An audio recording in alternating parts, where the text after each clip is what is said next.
আসসালামাইকুম, কেমন আছেন আপনারা? আশা করতেছি ভালো আছেন। আজকে আসলে আমার যে বিষয়টা আমি আসলে শেয়ার করতে চাচ্ছি আপনাদের সাথে, আমার এই বিষয়টা হয়তো আমার অনেক মেয়ে ফ্রেন্ড এবং অনেক মেয়েদের কাছে এই জিনিসটা ভালো নাও লাগতে পারে, কিন্তু তাতে আমার কিছু করার নাই।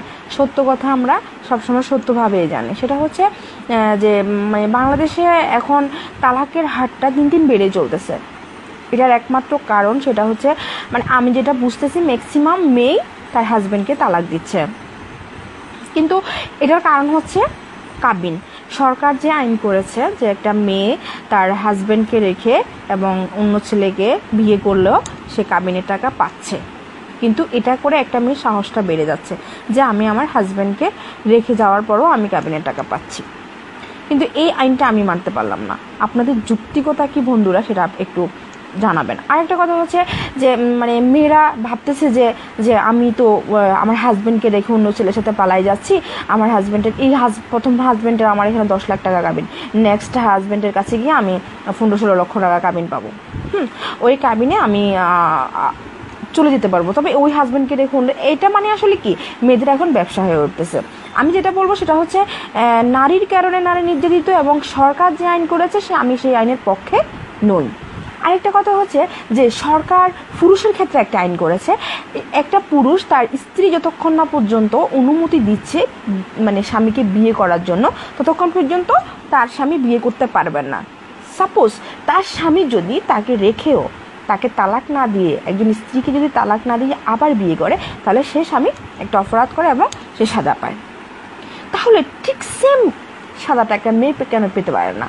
তার স্বামীকে রেখে সে অন্য একটা ছেলেকে বিয়ে করে ফেললো, তাতে এই মেয়েটার কোনো মানে এখানে কোনো আপনার প্রয়োজন হলো না।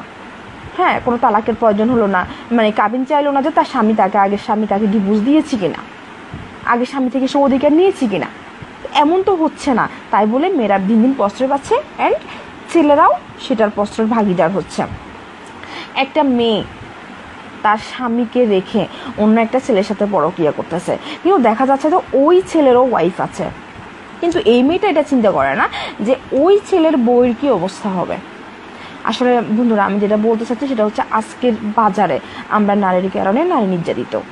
সেটা হচ্ছে কি মানে একটা স্বামী যতটুকু স্যাক্রিফাইস একটা স্ত্রীকে করে, একটা স্ত্রী কিন্তু ততটুকু তার ফ্যামিলিকে স্যাক্রিফাইস করতে চায় না। বিশেষ করে শাশুড়ি যদি কিছু বলে বউ গরম হয়ে যায়, বউকে যদি শাশুড়ি কিছু বলে শাশুড়ি গরম হয়ে যায়। তাহলে একটা শাশুড়ি যদি তার মেয়েকে সব কিছুর জন্য ক্ষমা করে দিতে পারে, তাহলে তার ছেলের বউকে পারে না কেন? আর একটা ছেলের বউ যদি তার মাকে সব কিছুর জন্য ক্ষমা করে দিতে পারে, তাহলে শাশুড়িকে মেনে নিতে পারে না কেন? আসলে মূলত কথা হচ্ছে এই সমাধানটা, মূলত এই তালাকের বিষয়টা যদি আমাদেরকে কমাতে হয়, সেটা হচ্ছে মেয়েদেরকে, বিশেষ করে মেয়ে ছেলে সবাইকে স্যাক্রিফাইস শব্দটাকে শিখতে হবে, এবং সরকারকে এই আইনটা এভাবে করতে হবে যে একটা মেয়ে যদি সামাজিকভাবে তার স্বামীর ঘর ছাড়ে এবং সামাজিকভাবে যদি সে ডিভোর্স চায় এবং অন্য ছেলের সাথে যদি পালিয়ে না যায় এবং অন্যায় নিয়ে দোষ গুণ যখন হবে তখন যদি সে ডিভোর্স চায়, তখন সে ডিভোর্সের টাকা পাবে, কাবিনের টাকা পাবে। কিন্তু সে যদি তার হাজব্যান্ডকে রেখে অন্য লোকের সাথে পালিয়ে যায়, তাহলে সে কোনো কাবিনের টাকা পাবে না।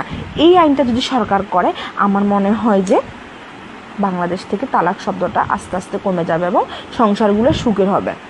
বন্ধুরা, কেমন লাগছে আমি জানি না আমার এই কথাগুলো, তবে অনেকের হয়তো মনে কষ্ট যেতে পারে। আল্লাহ হাফিজ। আসসালামাইকুম, কেমন আছেন আপনারা? আশা করতেছি ভালো আছেন।